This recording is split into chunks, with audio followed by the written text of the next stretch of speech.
दोस्तों नमस्कार। जयदीप पत्रिका में आपका स्वागत है। मैं दीपक कोहली। आज हमारे साथ जुड़े हैं साहित्यकार चेतना सिंह जी, जो उत्तर प्रदेश वाराणसी से हैं। मैम, आपका स्वागत है इस मंच पर। धन्यवाद दीपक जी। अ, और आपको कल गणतंत्र दिवस है। आप गणतंत्र दिवस के पूर्व संध्या पर मैं समस्त देशवासियों को आपके चैनल के माध्यम से हार्दिक बधाई देती हूँ। जी जी। मैम, आप कैसे देखते हैं बतौर पत्रकार वर्तमान में हिंदी साहित्य की दशा को? दीपक जी, हाँ, पत्रकार जो है हमारा जो है पांचवा स्तंभ है। जो छोटी छोटी चीजें जो होती हैं, कहते हैं ना कि जहां न पहुंचे रवि वहां न पहुंचे कवि।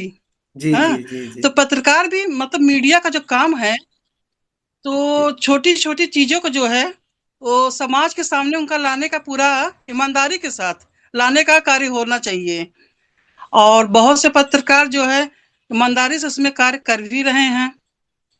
पत्रकार कभी बिकाऊ नहीं होना चाहिए, जी जी जी ये मेरा मानना है। जी। मैम, आपने आपने हिंदी और समाज शास्त्र से एमए किया है,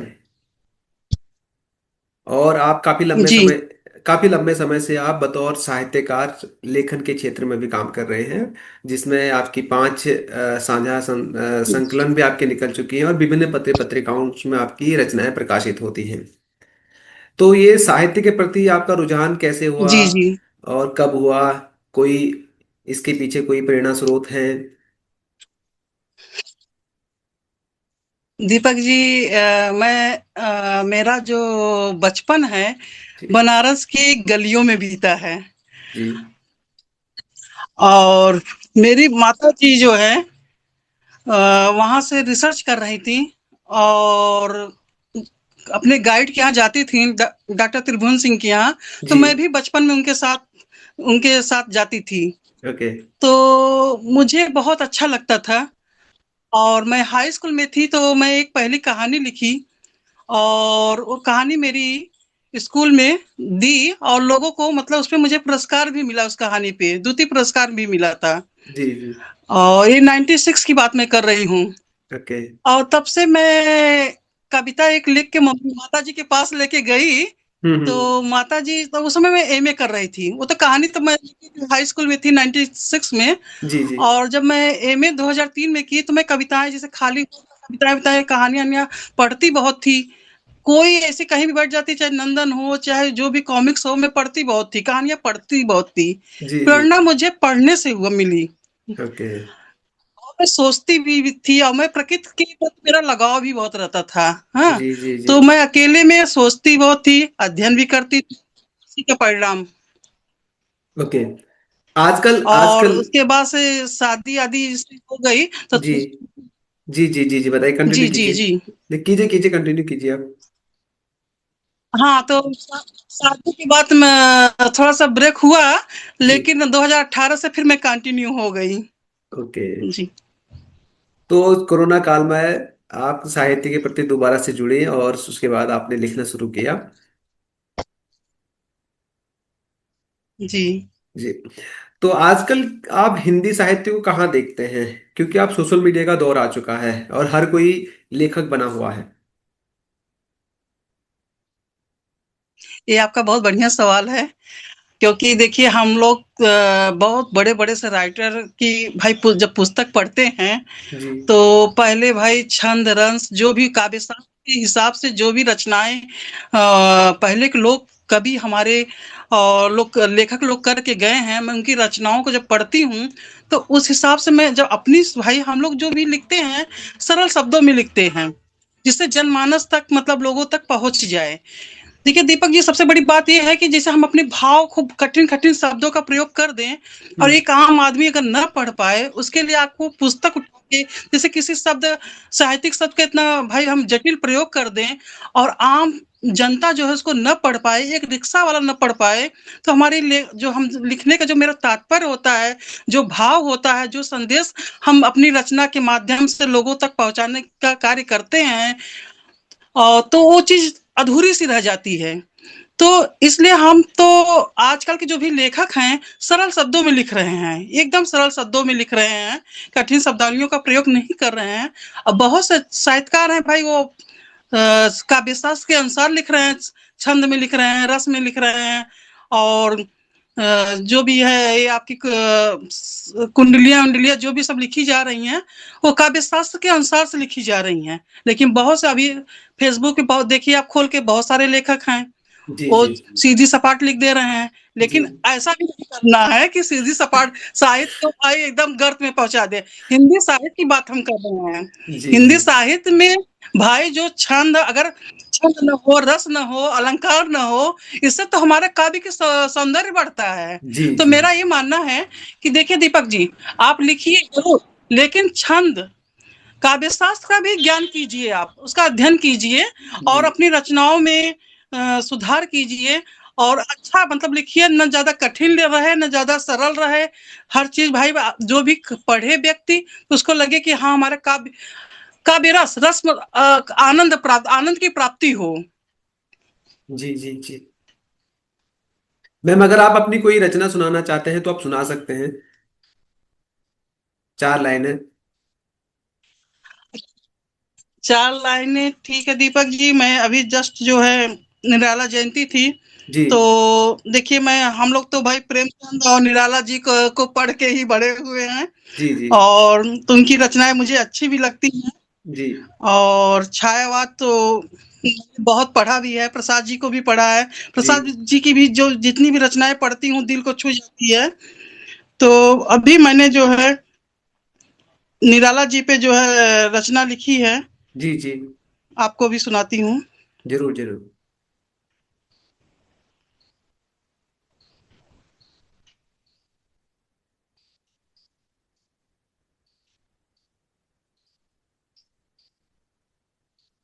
एक सेकंड दीपक जी। आराम से समय ले लीजिए आप।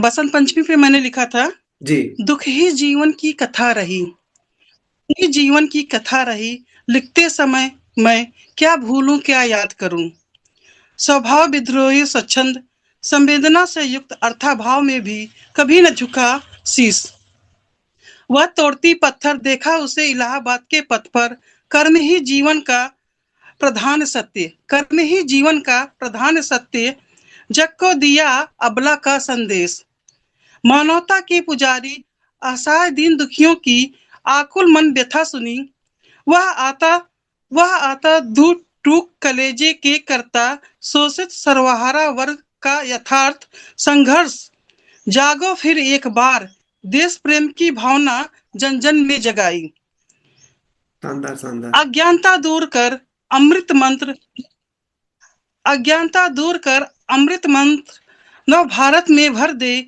माँ बीड़ा वादनी की वंदना करते, बसंत पंचमी के पावन दिन, बसंत पंचमी के पावन दिन, मेदिनीपुर में जन्मे छायावाद के स्तंभ, प्रगतिवादी विचारधारा के पुरोधा, पंडित राम सहाय के घर, वाह वाह। ओज के कवि उदार मन, ओज के कवि उदार मन, अन्याय के विरुद्ध, अन्याय के विरुद्ध अनवरत लेखनी चलाई, जब धैर्य डगमगाया राम की शक्ति पूजा से, जब धैर्य डगमगाया राम की शक्ति पूजा से, मन में आशा जगाई, क्रांतिकारी युग पुरुष, क्रांतिकारी युग पुरुष सूर्यकांत त्रिपाठी निराला जी को चेतना करती है, कोटिशह नमन, कोटिशह नमन। बहुत शानदार, धन्यवाद दीपक जी। बहुत ये शानदार मैं रचना बसंत आपकी। बसंत पंचमी। जी जी जी। धन्यवाद दीपक जी। अगला मेरा सवाल है कि जो युवा साहित्य क्षेत्र में आना चाहते हैं, उनको आप क्या कहेंगे कि कैसे अपनी शुरुआत कर सकते हैं? दूसरा, बतौर लेखक या लेखिका, आपको क्या लगता है कि एक लेखक के अंदर इन बातों का होना बहुत जरूरी है? देखिए दीपक जी, पहले तो मैं बात ये कहना चाहूंगी कि पहले हमारे अंदर संवेदना होनी चाहिए। हाँ, हम्म, और जब तक हमारे अंदर संवेदना नहीं होगी, आज समाज में जो है संवेदनाएं मर रही हैं। और जो भी लेख युवा कार अगर आना चाह रहा है, साहित्य के क्षेत्र में आना चाह रहा है, तो जो भी अपने मन प्रत्यक्ष रूप से जो भी वो देखे समाज में, यथार्थ रूप से जो भी देखे, वो अपने शब्दों के माध्यम से, हाँ, पहले सरल शब्दों के माध्यम से अपनी भावनाओं को व्यक्त करें। फिर उसके बाद अपनी रचना को कई बार पढ़े और जहां उसको लगे कि हाँ, कहाँ लय टूट रहा है, इस चीज का आप ध्यान दें। तो जब लेखक लिखता है तो भाव अपने आप निकलते चले जाते हैं। जब हम अपनी रचना को कई बार पढ़ते हैं तो उसमें कमियां नजर आती हैं, तो बार बार पढ़ने से जितनी बार वो रचना को पढ़ेंगे वो रचना उतनी ही सुंदर होगी। एक नए रचनाकार के लिए मेरा ये संदेश है, जो भी युवाकार आना चाह रहा है। और आपने अभी एक दूसरा सवाल भी पूछा था नहीं, मैंने दूसरा सवाल आगे की। पूछा था, बतौर लेखक आपको क्या लगता है कि एक लेखक के अंदर क्या क्या चीजें होनी चाहिए?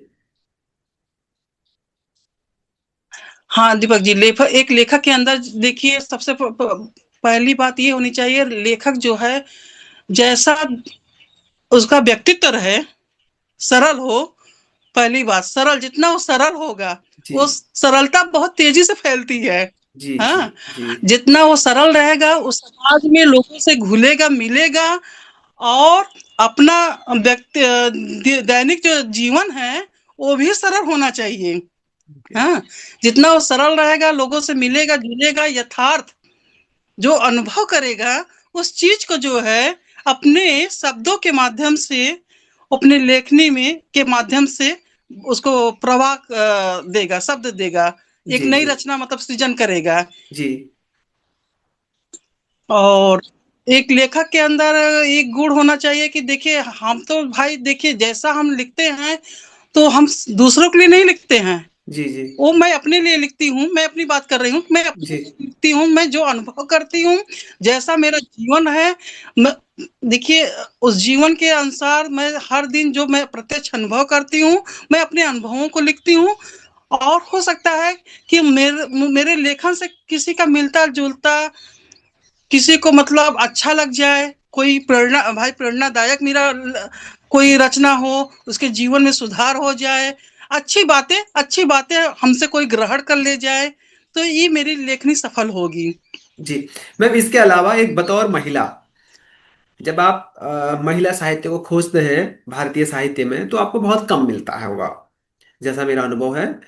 तो इसको आप कैसे जी जी देखते हैं कि महिला साहित्य जी। बहुत कम मिलता है? और दूसरा, अभी भी महिलाओं को मतलब हमारे समाज में एक हीन भावना से देखी जाती देखते हैं। और इसके अलावा महिला हिंसा जैसी घटनाएं बढ़ती हैं। दीपक जी, आपका सवाल बहुत अच्छा है। महिला साहित्यकार बहुत कम होती हैं। उसकी सबसे अच्छी बात है कि महिलाओं को एक घेरे में, एक जिम्मेदारियों में बांध दिया जाता है। महिलाएं, अगर मैं भी महिला हूं, अगर हमको काव्य गोष्ठी में अटेंड करने के लिए बाहर इलाहाबाद या प्रयाग जैसे शहर में जाना होता है, तो मैं पहले अपने घर जी की जी। व्यवस्था को देख करने के बाद तब मैं किसी काव्य गोष्ठी में पहुंचती हूँ। तो हम्म। जैसे मुझे दिक्कत हो रही है, जो सामना मैं कर रही हूँ, ऐसी बहुत सी महिलाएं करती हैं, तो वो न मतलब चाहते हुए भी वो नहीं पहुंच पाती हैं, वो घर की चार दीवारी को लांग नहीं पाती हैं। और जी जो लांग जाती हैं, तो भाई वो अच्छा परफॉर्मेंस कर रही हैं, वो जी मंचों पे जा रही हैं, गोष्ठियां कर रही हैं।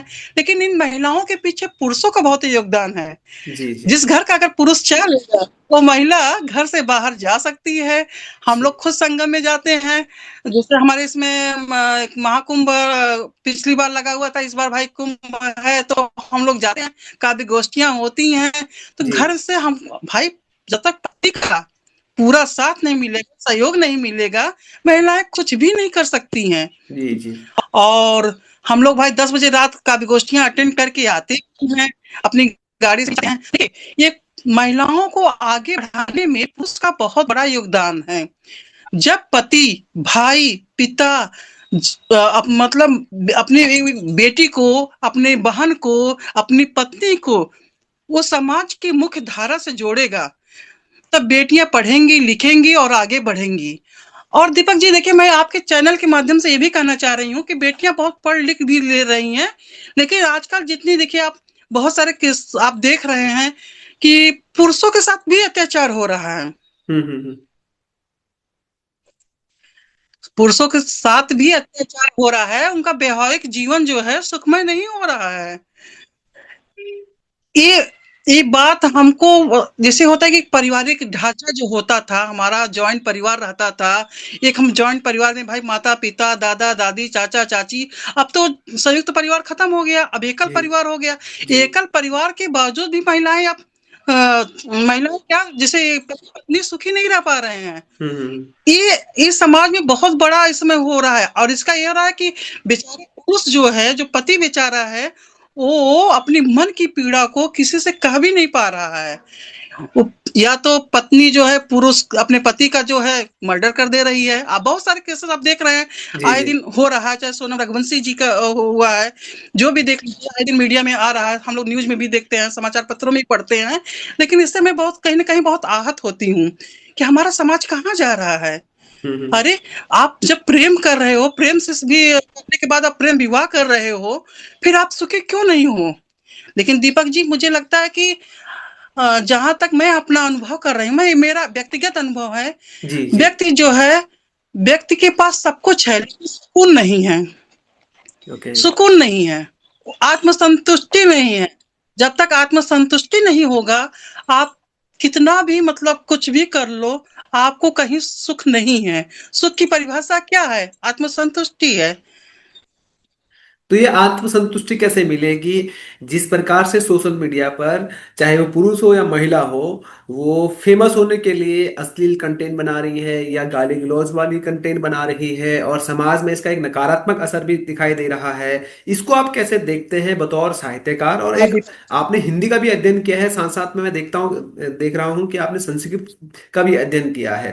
तो इसका मतलब आपने जो पुराने ग्रंथ हैं संस्कृत के, उनका भी अध्ययन आपने किया होगा।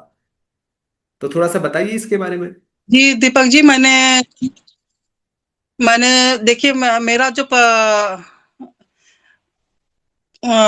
जो जी हमारा जो परिवेश जो है, हमारा बचपन जो है, ग्रामीण परिवेश से मैं आई। जी मैं ग्रामीण परिवेश भी देखी और शहरी परिवेश भी देखी जी और मैं प्रयागराज जैसे शहर में रह रही हूँ। जी। तो मैं मेरा एक होता है कि मैं सुबह से जब निकलती हूँ, तो मैं सुबह एक बार अपने शहर की परिक्रमा कर ही लेती हूँ। ओके। हाँ, और आपने जो अभी सवाल किया कि आप थोड़ा-सा मैं भूल रही हूँ, सवाल आपने क्या है? मेरा सवाल ये था कि सोशल मीडिया पर जो हमारे युवा दीपक जी या सवाल क्या था? महिलाएं जो फेमस होने के लिए अश्लील हाँ, कंटेंट बना रही है, गाली गलौज बना रही हैं, इसका समाज में एक नकारात्मक असर पड़ रहा है। इसको आप कैसे देखते हैं, क्योंकि आपने हाँ, संस्कृत हाँ, का भी दीपक जी। अध्ययन किया है। जी, जी। दीपक जी, हम जो महिलाएँ भी जो पैसा कमाने के चाहे पुरुष भी मैं देख रही हूँ, महिलाएँ भी हैं, पुरुष भी हैं। जी मैं बहुत सारे चैनल को जब देखती हूँ तो सोचती हूँ कमेंट करूँ, फिर मुझे लगता है कि दूसरे दिन वो नाम पढ़ के अच्छा खासा आपको सुना भी देती हैं। आप ट्रेन में सफ़र कर रहे हो, जी पता चला कोई पुरुष जो है अश्लील वीडियो देख रहा है। जी मेरा बर्थ नीचे का है और ऊपर बीच मिडिल पे कोई पुरुष देख रहा है सोशल जी मीडिया पे अश्लील ये सब चला के वो भी आप पूरे फुल वॉल्यूम में देख रहे हैं, ये नहीं कि ईयरफ़ोन लगा लें, कुछ भी कर लें, वो जी सुनाई भी दे रहा है। कभी-कभी मन में लगता है कि मैं इनको टोक दूँ। जी फिर कहती हूँ मैं अकेली महिला हूँ, सफ़र कर रही हूँ, फिर उलझ भी जाऊँ। फिर हमको ये घर से भाई जब मैं बाहर निकलती हूँ तो पतिदेव हमारे कहते हैं, "भैया किसी को समाज में बोलने की ज़रूरत नहीं है।" लेकिन हमको लगता है कि नहीं भाई, हम नहीं बोलेंगे तो कौन बोलेगा? जी हैं? जी तो जब तो बहुत सीमा अति बहुत बेकार होता है। जब अति हो जाता है तो टोकना पड़ता है कि भाई साहब ईयरफ़ोन लगा लीजिए, आप सुनिए। लेकिन दीपक जी मैं एक आपके चैनल के माध्यम से कहना चाहती हूँ कि गवर्नमेंट को चाहे जो भी हो जिनकी फ़ेसबुक हुआ, ट्विटर हुआ, आपका यूट्यूब हुआ, जो चैनल बना रहे हैं, रील बना रहे हैं, इस पे रोक लगनी चाहिए। हम महिलाएँ नहीं सेफ हैं, नहीं सेफ हैं, क्योंकि जो अश्लील वीडियो देख रहे हैं उसका बुरा प्रभाव महिलाओं के ऊपर पड़ रहा है। कहीं न कहीं वो भाई झेप रही हैं। हम समाज में जैसे ट्रेन की मैं आपको बता रही हूँ, मैं खुद कोटा जाती हूँ, ट्रेन की सफ़र करती हूँ। जी एक बार मैं आ रही थी तो बीच मिडल पे एक लोग अपना देख रहे थे। मैं नीचे बर्थ पे लेटी हुई थी। तो आदमी थोड़ा मैं अपने आप को झेप रही थी, तो मैं पूरा भाई चद्दर तान के सो गई कि मैं देख कुछ भी देख नहीं रही हूँ। तो ये सब हम लोग सफर कर मतलब हम लोग सफर महिलाएं सफर कर रही हैं, और इसका बहुत बुरा प्रभाव पड़ रहा है। हमारे बच्चे पता चला कि फेसबुक खोल रहे हैं, रील आ रही है। हम लोग हमारे यहाँ तो अलाउ नहीं है, हमारे बच्चे फोन फेसबुक कुछ भी चलाते नहीं। हमारा ही जैसे फेसबुक है तो वो लोग नहीं छूते हैं, फोन नहीं छूते हैं। भैया मना करते हैं कि भैया मत छुओ, रील उल इतनी भद्दी भद्दी गालियां उसमें देते हैं। इस पे बैन लगनी चाहिए दीपक जी, इस पे बैन लगनी चाहिए। और हमारे भाई गवर्नमेंट को जो भी हो एक पॉलिसी बनानी चाहिए कि भाई इस पे सब रोक होना चाहिए, सब नहीं होना चाहिए। बहुत बुरा प्रभाव पड़ रहा है हमारे समाज पे, बहुत बुरा प्रभाव पड़ रहा है। आप कुछ भाई आप पैसा कमाना चाह रहे हैं रील के माध्यम से, अच्छे अच्छे हम भाई आप सांस्कृतिक, भारत जैसा हमारा देश है, गौरवशाली देश है, आध्यात्मिक है, सांस्कृतिक है। आप अपने कुछ ऐसे जैसे होता है ना कि खाने हुए, खाने की जो खाने पीने जो भी हो आपके कुछ अच्छे कल्चर, आप चीज उसको लेके आइए, रील बनाइए। गूगल के माध्यम से बहुत लोगों को जैसे खाने पीने की डिश होती है भाई, जैसे मधुलिका जी का होता है, हम लोग बराबर देखते हैं। वो मधुलिका जी जो है अपना खाने पीने की डालती हैं, हम लोग बहुत कुछ सीखते हैं उनसे कि चलो देखिए आज कुछ नया डिश बनाना है, हम लोग भाई यूट्यूब लगा दिए, मधुलिका जी का देखते हैं खाने पीने का। तो कुछ ऐसी चीजें लेके आइए जो हमारे समाज को भाई उपयोगी, हमारे समाज के लिए उपयोगी हो, अनुपयोगी ना हो। हम आप ठीक है, जैसे डांस बच्चे कर रहे हैं, अच्छा डांस करें। गाने का कोई शौक है, गाने का शौक करे। कोई भाई लिखने पढ़ने का शौक हो, लिखने पढ़ने का शौक हो। संस्कृत का भाई अच्छे अच्छे नीत, हमारे नीत, हाँ आपने कहा कि संस्कृत, संस्कृत में नीत के अच्छे अच्छे दोहे हैं। हाँ निस्त तक के, वो कुछ जैसे आप उसका भी आप पढ़ के भाई बच्चों का, हाँ, आजकल लोग संस्कृत से भागते हैं। जी जी हमारे ही बच्चे हैं, संस्कृत जो है 8वीं तक जो है, मम्मा पढ़ा दो, मम्मा पढ़ा दो। हाँ, न स्कूल में भाई, न ट्यूशन टीचर, वो संस्कृत हिंदी हमारे भाई कंधे पे आती है कि आपको पढ़ाना है। तो कम से कम संस्कृत के अच्छी अच्छी भाई श्लोक हैं, उसको पढ़िए। उसको कम से कम एक वीडियो बनाइए, चैनल बनाइए, जिससे आने वाले जो हमारे जो बच्चे हैं वो भाई उनको लाभ मिले, लाभदायक हो उनके लिए, उनके हित के लिए हो। तो देखिए सोशल मीडिया का उपयोग हम तो ये सोचते हैं कि आज ऐसी चीजें आप लाइए जो समाज के लिए उपयोगी हो, समाज के लिए भी हो, चाहे वो गायन का क्षेत्र हो, चाहे नृत्य का क्षेत्र हो, चाहे आपका अध्ययन से हम ले रहे हैं। हाँ, तो इसका प्रचार प्रसार कीजिए। बहुत अच्छी अच्छी हमारी भाई कविताएं हैं, आप कविताएं पढ़िए। बहुत मैं वीडियो देखती हूँ को ग्रामीण परिवेश का आप दिखा रहे हैं, तो ग्रामीण परिवेश की अच्छी अच्छी हमारे, जैसे होता है ना खेत हुआ, गन्ने की बुआई कैसे हो रही है, फसल की बुआई कैसे हो रही है, ये सब चीजें भी आप ला सकते हैं चैनल के माध्यम से। कि आप उस पर रील बनाइए कि हाँ बुआई कैसे हो रही है, चाहे वो रबी की फसल हो चाहे खरीफ की फसल हो। तो बहुत सब चीजें क्या कैसे समय समय पे जैसे हम देखते हैं, हमको जैसे पौधा पौधा मैं लगाने की बड़ी शौकीन हूँ। जी तो जी दीपक जी मैं यूट्यूब पे मैं सर्च करती हूँ, मैं देखती हूँ कि मैं, मुझे पहले नहीं पता था, लेकिन यूट्यूब का फायदा मुझसे इससे लेती हूँ कि मुझे पौधे लगाने हैं तो कब खाद डालने हैं, कब उसकी कटाई करनी है। तो ऐसे लोगों की मैं चैनल ढूंढ के देखती हूँ, मैं उससे लाभ लेती हूँ। ऐसे चैनल होने चाहिए जो समाज के लिए उपयोगी हो, लाभदायक हो। ये अश्लील वीडियो हमारे समाज को बहुत ही गर्त में ले जा रहा है। जी मैं जी बहुत साहित्य के जैसे होता है कि अब साहित्य के क्षेत्र में भी लोग किताब पढ़ना नहीं चाहते हैं। जी जी जी जी मैं देख रही एकदम। हूँ कि पुस्तक तो हर कोई लिख रहा है दीपक जी, जी पुस्तक तो हर कोई लिख रहा है। जी सब चाह रहा है कि मेरी पुस्तक कोई ले ले, मेरी पुस्तक अमेज़न पे आ जाए, पैसे की भाई आ जाए। तो उस वो हम कितना लोगों को पुस्तक का अध्ययन कर रहे हैं, ये भी जी तो जी देखिए। जी जी हमारा भाई पहले आप एक अच्छी से छोटी सी लाइब्रेरी बनाइए। अगर आप विद्यार्थी हैं, आपकी लाइब्रेरी नहीं है, तो कोई मतलब ही नहीं है। हमने पढ़ क्या है, कुछ भी नहीं पढ़ा है। जी जी एकदम। मैं मेरा अगला सवाल है, एक साहित्यकार के तौर पर आप युवाओं को कौन सी किताबें पढ़ने के लिए बोलेंगे कि वो किताबें पढ़ें जिनसे उनके जीवन में उनको कुछ सीख मिले? स्पेशल तो देखिए दीपक जी, मैं तो हिंदी की भाई विद्यार्थी रही हूँ, जी समाजशास्त्र की भी विद्यार्थी हूँ। जी। एजुकेशन की भी हूँ, संस्कृत जी। की भी हूँ। जी। तो मैं देखिए मेरा एजुकेशन बहुत फेवरेट था और हिंदी भी तो हमारी भाई जीन में है जी। क्योंकि माताजी भाई प्रोफेसर थी हमारी। जी। तो देखिए एक मैं तो फिर कहूँगी साहित्य ज़रूर पढ़ना चाहिए। साहित्य से क्या होता है, संवेदना का विकास होता है, जी। प्रेम का विकास होता है। जी। जो आज समाज में रिश्ते टूट रहे हैं, जब तक वो अच्छी नॉवेल नहीं पढ़ेंगे, हम्म। तब तक वो जानेंगे ही नहीं कि हम अपने रिश्तों को कैसे टिकाना है। जैसे आप देखिए मन्नू भंडारी के उपन्यास ले लीजिए, जी। आपका बंटी है, हैं? जी। जी। अब उसमें तलाक का प्रभाव जी। एक बच्चे के ऊपर क्या पड़ता है, जी। हैं? तो कम से कम उस उपन्यास को पढ़ने के बाद जो पति-पत्नी तलाक ले रहे हैं, वो बच्चों की मनोदशा को तो समझेंगे। एकदम बच्चों की एकदम। मनोस्थिति क्या होती है? पति-पत्नी तो अपने ईगो में तलाक ले लेते हैं, लेकिन हम्म। उसका सारा बुरा प्रभाव बच्चे के ऊपर पड़ता है। वो बच्चा दोनों वो माँ को भी चाहता है, बाप को भी चाहता है। हम्म। तो दीपक जी मैं कहना चाहती हूँ कि एक युवा के तौर पे जो हमारे युवा जो आ रहे हैं, इनको देखिए मैं तो कहूँगी ठीक है, साहित्यिक किताबें पढ़ें, एजुकेशन भाई फिलहाल अच्छे-अच्छे थिंकर हैं हमारे पेस्टोलॉजी हैं, डेकार्ट हैं और कांट हैं, बहुत सारे अच्छे थिंकर हैं, गांधी जी हैं। मैंने इन लोगों को पढ़ा है, मैंने पहले थिंकर लोग भाई इनको जब पढ़ेंगे, इनके सिद्धांत को पढ़ेंगे, तो आप सोचेंगे हमारा समाज जा कहाँ रहा है। मैंने अरस्तू को भी पढ़ा है, तो ये तब आपको ये होगा कि मेरा समाज क्या है, तब आप समाज के लिए सोचेंगे, अपने लिए नहीं सोचेंगे। जी। जी। पहले आप थिंकर को पढ़िए, जब तक आप उनके विचारधाराओं को पढ़ेंगे, तब आप देखेंगे वो लोग कितने बड़े दार्शनिक थे, वो समाज के लिए कितना सोचते थे, कितना कुछ करके गए हैं। मैं बहुत बहुत धन्यवाद, आपने अपना बहुमूल्य समय दिया। इसके अलावा अगर एक बतौर साहित्यकार आप कुछ समाज को कोई संदेश देना चाहते हैं तो आप कम दे सकते हैं, आपके पास 1 मिनट का समय है। दीपक जी मैं आपके चैनल के माध्यम से यही कहना चाह रही हूँ कि सोशल मीडिया का उपयोग जो है ज्ञानवर्धक जी। चीजों के लिए उपयोग करें जी। और अश्लील वीडियो बना बना के पैसे कमाने के लिए अपने जी। समाज को दूषित न करें। जी।